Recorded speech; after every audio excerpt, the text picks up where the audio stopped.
Let's move on to a streaming service that two people have, and I think those two people probably share an account. It's called Paramount Plus, or Paramount Plus with Showtime. Hey, that's They the have premium. a new movie. They have a new movie called Finestkind. For a while at TIFF, we were like, is it Finestkind? It's Finestkind. Yeah. And it is the blandest kind of movie that you can find on streaming. Zach, you got to catch this at Toronto. You hyped up a lot of, not even dialogue, Yeah. mumbles, grunts. Turns out they were whale noises for this movie that did not live up to the hype, man. I wanted it to be so bad it's good, and it was so bad it's Just bad? boring. Yeah. It's just boring. I don't even want to say it's like bad because it's like, okay, you're doing a lot of weird, not a lot of bad. You're just a lot of bland.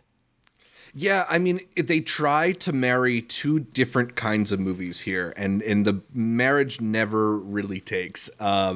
It starts out as this kind of like slice of life of a commercial fisherman type movie, you know, like the only the at ocean scenes from Coda or whatever, with Toby Wallace and Ben Foster playing half brothers. Great people. Actors. And like for a while it's like feels kind of textured, but it also is not really doing anything. It doesn't feel like it's going anywhere. And then you get about an hour into the movie and then all of a sudden it's like, wait, let's make this a crime drama suddenly. And it just is this complete 180 of tone, of like intensity, of character in a lot of cases that just never really and to me, I found it to be increasingly baffling because my conditions for watching this movie is being stuck in a Toronto press screening with a bunch of other people who were hoping this movie would be good and just slowly coming to the realization that this movie's not only not good, it's not even okay, it's pretty bad. So, like, I think if you want to, like, find some humor in it, there's a lot to be there. There's the extended 20-30 second clip of Tommy Lee Jones making unprompted whale noises. I am really tickled by this recurring thing that Jenna Ortega does, where when she's looking off at a boat, she kind of raises both arms directly above her head, but doesn't move them or wave. It's just kind of like fist clenched straight up in the air, and it looks very stiff and uncomfortable. She thought she was a Breakfast Club. Exactly. Like there's a lot of just like weird choices in the movie. I also was very tickled by the recurring a line of like, you live and you die. It's the in between that counts. It's the in between. Okay, that's the only one that did live up to the hype, bro. It's really funny how they deploy it. It did get me. Like, they would be out of nowhere. There was like some Nike just do it thing that they'd say to each other. I was like, I don't think that's the best thing to say in a scenario like this. It's really one of those lines that like they thought they had a banger there.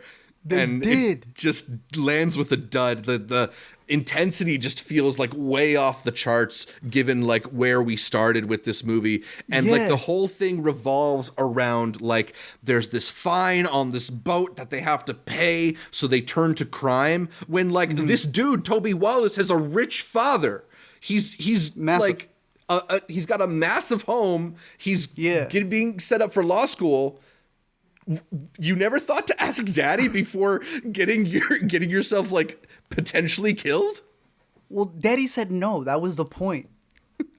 the where the movie ends up going makes no sense because you have a father who is never going to help him out. I'm like, okay, so he's like against his father. Then the movie's like, nah. His daddy might actually be nice. I'm like, decide which one he is, right? Bro. Like, ain't no dad he's not gonna let you do this if he was never really gonna fully support it. Like, he can't be flip-flopping as much as this guy is. Who is the person who's inconsistent? Yeah. Like you were saying, the premise of it is that they share a father, Ben Foster and Toby Wallace, who I think is a really good actor. This man has been in several things. Did he bring back the Society?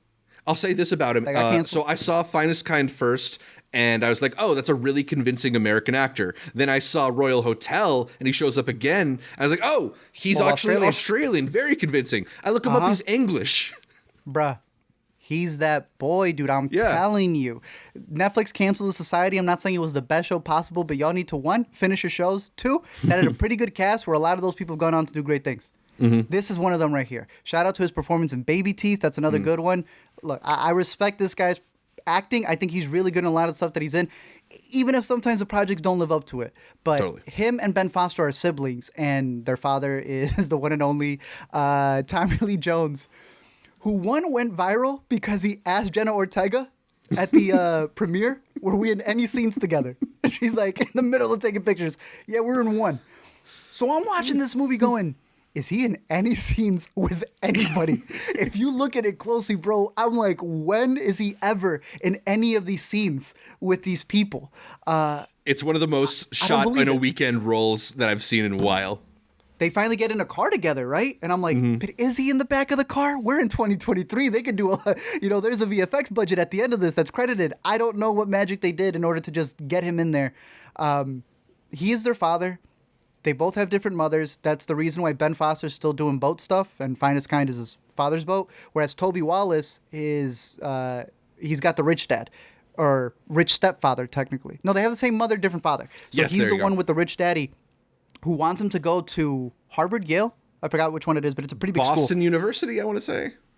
Massive school. And he's like, nah, I want to go boat and like go get, what was it, clams?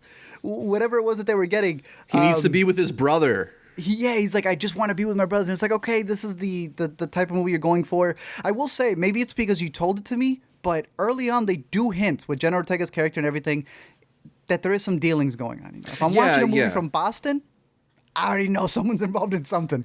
And these boys like to scheme. So like you were mentioning, they get to a point where in order to collect as much fish or stuff that they need, they end up getting into a little bit of trouble, and that causes them to lose the boat. And it was interesting because when you covered this at TIFF, we had put up a little intercut clips, and there was a comment that got really upset because when they turn to crime, they now need a boat to go get the crime stuff. And the boat that they have isn't there. And the guy's comment, I don't know if you ever read it. I did. He was like, what boat is it? I had to run it back. It is a different boat. Yeah, And it's that's the why brother or the it's friend's the brother's brother's or boat, someone's yeah. boat. So if you're listening, dude, we saw They explained it. They explained it. So my thing isn't that it's a terrible movie, like it's a bad movie because Yeah. it doesn't live up to the hype. I don't know how much wrong it does per se, but it doesn't do any good. It just leaves you like wanting more. There are moments in this movie that leads up to like a final, if you want to call it a duke out that needs to happen because they either need to get the boat back or repay the drug dealers in time. Some characters aren't going to be there for long. There are relationships that may involve some lies between each other. All of the ingredients are there, and the meal tasted bland. Yeah. I felt like it was served cold, Yeah. like the clams. I think to me, one of the other problems with this movie, aside from, as you mentioned, the characters just sort of feeling really inconsistent, is Jenna Ortega's character just feeling like it was written for a completely different actress. Completely different. Yeah. Poor casting there. I think she's a phenomenal actress, but she just does not fit the part. She talks with like a world weariness of a person who is at least 30 years old. Yeah. But is playing was 19 when they filmed. She had to grow up fast, Zach. Don't you understand? And that's the thing. There's some banter between the crew that I thought was funny. The Miller or the Budweiser scene when he's like making the bet about I can read it. Some back and forth between them. A lot of moments that could have been something. But at 2 hours and 6 minutes, I am surprised you stayed for the whole thing in Toronto, bro. That's rough. I watched it at home. Completely different than having to sit there and just like, I don't know, you kind of just edge the whole time wondering where is this going to go, and then it does go places. I don't think it makes like it has some twists and turns, and they're delivered like, oh, okay, so he did the thing. It's almost like you already know what a character's going to do before they do it. Yeah. So you're like, once they do it, it's like, what was the point?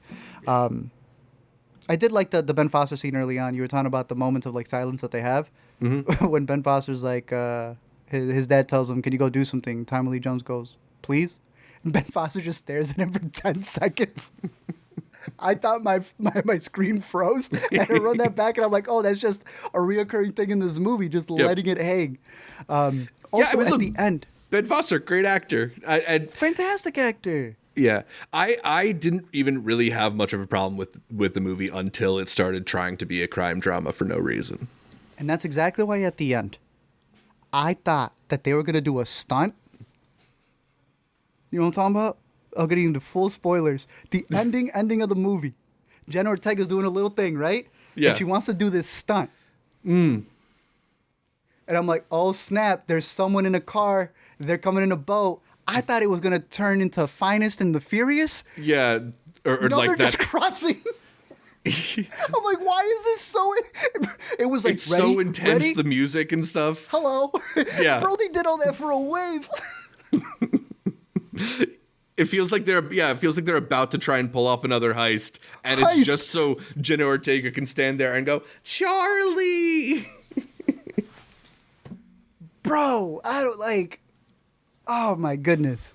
Yeah, Boring. It's I don't ridiculous. even get it. I know it comes from Brian Helgeland. He said that this is like based off true stuff. So, good. Okay, very interesting. Finestkind. It is out on Paramount Plus with Showtime. If you did see it, let us know your thoughts on there and what your Yeah. favorite Jenna Ortega stance was in the film.